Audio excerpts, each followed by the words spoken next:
अस्सलाम dear learners, आज की जो हमारा टॉपिक है वो नाउन फ्रेज से रिलेटेड थी। इससे पहले हमारी जो कन्वर्सेशन हुई है वो फ्रेज से रिलेटेड हुई थी और इसमें हमने फ्रेज की डेफिनेशन देखी और उसकी कुछ एग्जांपल्स देखे। और आज हमारी जो डिस्कशन है वो नाउन फ्रेज से रिलेटेड है। सो आइए हम पढ़ते हैं ज़रा नाउन फ्रेज को। नाउन फ्रेज कहते किसे हैं और इसको हम कैसे पहचानेंगे कि कैसे कैसे फॉर्मेट हो सकती है। Noun phrase, a phrase which works as a noun is called noun phrase. Phrase group of words को कहते हैं और वो ग्रुप ऑफ वर्ड्स जो नाउन के तौर पर काम करे उसे हम नाउन फ्रेज कहते हैं। और आपको पता है नाउन 5 किस्म के काम करते हैं। नाउन सब्जेक्ट बनता है, नाउन ऑब्जेक्ट बनता है, नाउन सब्जेक्ट कॉम्प्लीमेंट बनता है, नाउन ऑब्जेक्ट कॉम्प्लीमेंट बनता है, noun object of a preposition बनता है। तो समझ ली वो सारे काम जो नाउन करता है वही नाउन फ्रेज भी करता है।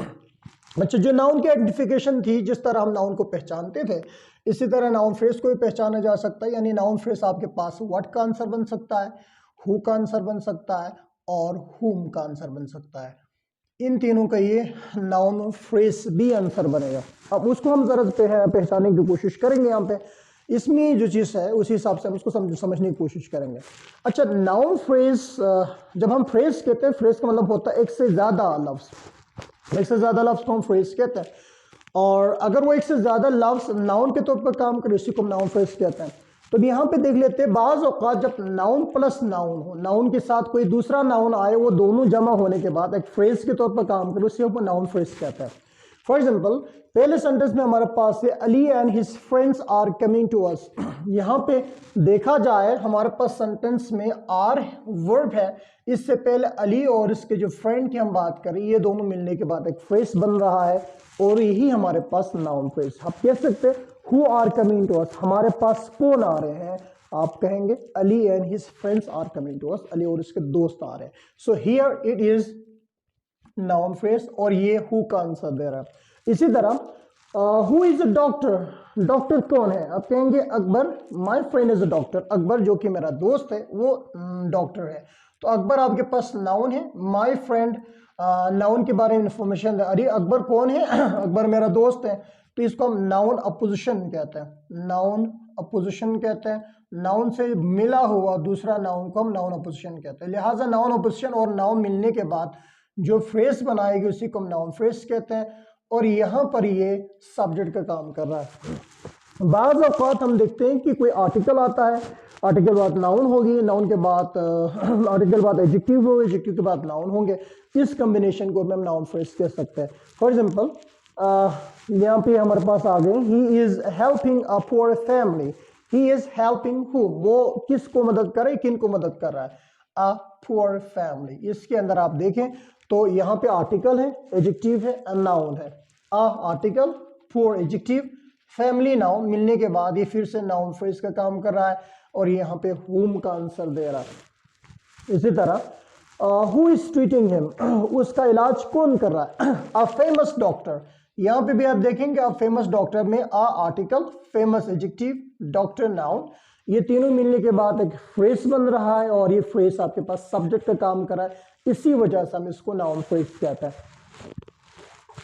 और बाज़ औक़ात एक बार यानी आर्टिकल नहीं न भी आ सकता है, यानी आर्टिकल आ और यानी इस्तेमाल ना भी हो, वो मसला नहीं है, लेकिन आपके पास एडजेक्टिव और नाउन दोनों सामने इस्तेमाल हो तब भी उसको आप नाउन फ्रेज कह सकते हैं।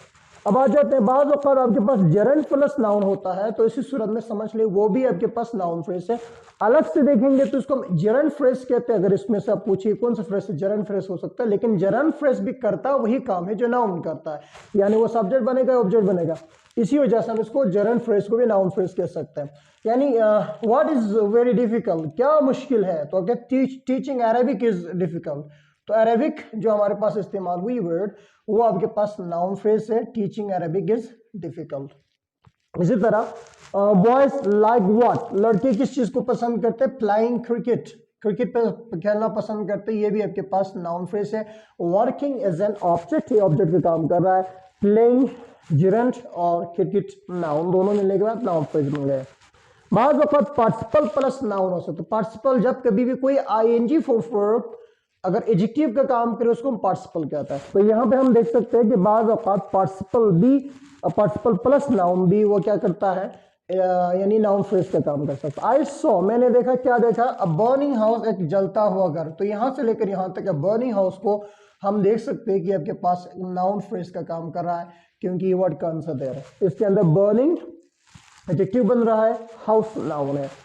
इसी तरह यानी नीचे देखा जाए तो अ बार्किंग डॉग चेस्ड मी, किसने मुझे चेस किया? अ बार्किंग डॉग। यहाँ पे देखें, डॉग नाउन हो गया, बार्किंग एडजेक्टिव यानी पार्टिसिपल है, और आ आर्टिकल, ये तीनों मिलने के बाद एक फ्रेज बन गए, और ये वर्ब से पहला इसका मतलब ये सब्जेक्ट का काम कर रहा है, और ये आपके पास नाउन फ्रेज है। अच्छा, बाद वक्त आपके पास डिटर्मिनर्स प्लस नाउन भी नाउन फ्रेज का काम करता है। तो काइंडली ये याद रख लीजिएगा, डिटर्मिनर्स उन अल्फाज को कहता है जो किसी भी नाउन से पहले इस्तेमाल होने के बाद नाउन को डिटर्मिन करता है, नाउन के बारे में हमें स्पेसिफिक इंफॉर्मेशन देता है और नाउन को स्पेसिफाई करता है। उन किस्म के अल्फाज को हम डिटर्मिनर्स कहते हैं। डिटर्मिनर्स में से सबसे पहले आपके पास पोसेसिव एडजेक्टिव हो सकता है, डेमोन्स्ट्रेटिव एडजेक्टिव हो सकता है, डिस्ट्रीब्यूटिव एडजेक्टिव हो सकता है, न्यूमरल्स वगैरह आ सकते हैं, क्वांटिफायर्स वगैरह आ सकता है। किसी भी नाउन से पहले ये इस्तेमाल हो तो ये नाउन के लिए डिटर्मिनर का काम करता है, उसको हम डिटर्मिनर्स कहते हैं। यहाँ पे आप देखें, ही टुक उसने लिया, क्या लिया? My book. बुक नाउन, माई इसी के लिए एडजेक्टिव का काम कर रहा है, और ये माई के पास डिटर्मिनर का काम कर रहा है। दोनों मिलने का एक बात, एक फ्रेज बन गई, और यही आपके पास एक नाउन फ्रेज है। बाज़ औक़ात ये डेमोन्स्ट्रेटिव एडजेक्टिव के साथ आ सकता है। ईच स्टूडेंट, ईच स्टूडेंट में हर स्टूडेंट को पंक्चुअल होना चाहिए, तो ईच आपके पास यानी डेमोन्स्ट्रेटिव डिस्ट्रीब्यूटिव एडजेक्टिव हो गया। सॉरी, ये डिस्ट्रीब्यूटिव है, ये इसको अभी हम लिख रहे हैं, ये डिस्ट्रीब्यूटिव एडजेक्टिव है और ये डेमोन्स्ट्रेटिव एडजेक्टिव है। ये डिस्ट्रीब्यूटिव एडजेक्टिव हो गया, और ये डिस्ट्रीब्यूटिव एडजेक्टिव और नाउन के साथ मिलने के बाद एक फ्रेज बना रहे हैं, और ये फ्रेज आपके पास फिर से नाउन फ्रेज का काम कर रहा है।